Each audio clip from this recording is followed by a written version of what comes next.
Os objetivos do nosso projeto são criar um Vant para os alunos do ITA, para que ele possa ser utilizado como uma ferramenta de estudo do controle de voo. Outro objetivo que nós temos é como implementar as leis do controle aeronáutico. Seria aí que nós utilizaríamos o Arduino. Seria nesse sentido. Porém, devido à baixa capacidade de processamento do Arduino e a sua reduzida memória, nesse tipo de situação se utiliza mais comumente um microcontrolador. Bem, um exemplo de aplicação das leis de controle aeronáutico seria numa situação que a gente tem, por exemplo, um tipo de Vant em que a trajetória dele ela é definida antes do seu voo, antes da sua decolagem. Então, o que acontece? Durante o voo do Vant, são passadas informações através dos sensores esses que são o giroscópio e o acelerômetro. Essas informações que são passadas através desses sensores, elas são capazes de mostrar se o Vant ele saiu da trajetória que tinha sido definida antes do seu voo. Então, se for detectado que ele saiu dessa trajetória, é aí que atuam as leis de controle. Elas fazem com que ele redefina a sua trajetória para aquela trajetória que tinha sido projetada, tinha sido definida antes do seu voo. O nosso Vant ele tem que ser modularizável. O que significa isso? A modularização nada mais é do que a capacidade de se substituir as peças do avião. E a gente vai usar a modularização porque no nosso Vant ele tem que ser utilizado para várias situações. Por exemplo, se a gente quiser um Vant que tenha longo alcance, a asa ela tem que ter um perfil diferente de um Vant de baixo alcance. Então, a gente tem, dependendo do nosso objetivo, a gente vai ter um Vant com configurações diferentes. Portanto, a asa, nesse caso, vai ter que ser modularizável. E a relação entre baixo custo e alta durabilidade é ela que vai definir o preço, o custo que a gente vai ter na produção do Vant.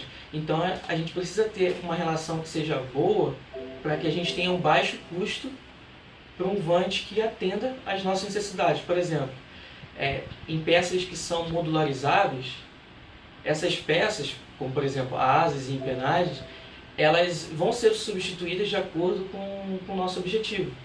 Então, o nosso foco vai ser o baixo custo, já que elas vão ser substituídas. E já em peças não modularizáveis, como as junções, elas não vai haver troca, elas não vão ser substituídas. Então, o nosso foco vai ser na alta durabilidade. Baseado nisso que ele falou sobre as peças serem modularizáveis ou não, a gente escolheu que nossa fuselagem externa fosse feita com a impressora 3D, a fuselagem interna a gente utilizou fibra de carbono, as nossas empenagens e a nossa asa a gente utilizou o isopor, as conexões a gente usou cola JB Weld, e para o nosso motor a gente optou pelo motor brushless elétrico. Quanto aos materiais utilizados, também é importante decidir o processo de manufatura que será usado em cima deles, pois isso afeta tanto o custo quanto a durabilidade deles. No caso do isopor usado para asa e empenagem, o método escolhido é o método do corte por fio quente, que é um método largamente utilizado por aeromodelistas em todo o Brasil e é de fácil execução para alunos de graduação. Quanto à fuselagem externa, que será feita na impressora 3D, o próprio ITA pode fornecer para nós o uso da impressora 3D. Enquanto na fuselagem externa, que será feita de fibra de carbono, como não é um processo de fácil acesso para alunos de graduação, a gente conta com o apoio de empresas parceiras do ITA. Um dos grandes questionamentos que os avaliadores podem estar fazendo é a utilização do microcontrolador como o Arduino. Mas o nosso projeto acabou se embasando em dois projetos anteriores que foram feitos aqui no ITA.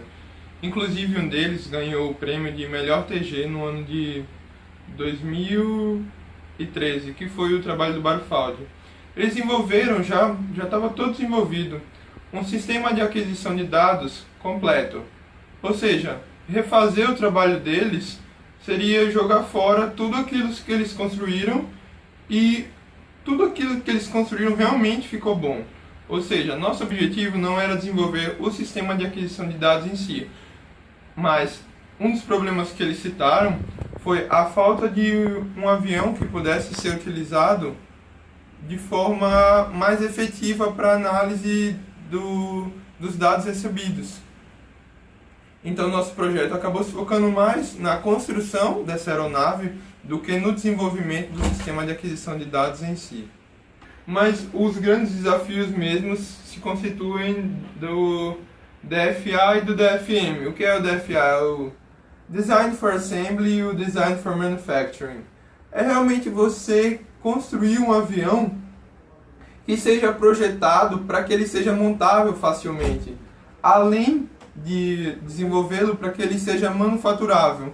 Esses dois grandes desafios foram de longe os que mais demandaram tempo, porque quando você constrói uma coisa que não vai ser usada somente por você, é importante que elas sejam facilmente montadas, e mais do que isso, como nós produziríamos as próprias peças, seria importante que ela seja facilmente manufaturável.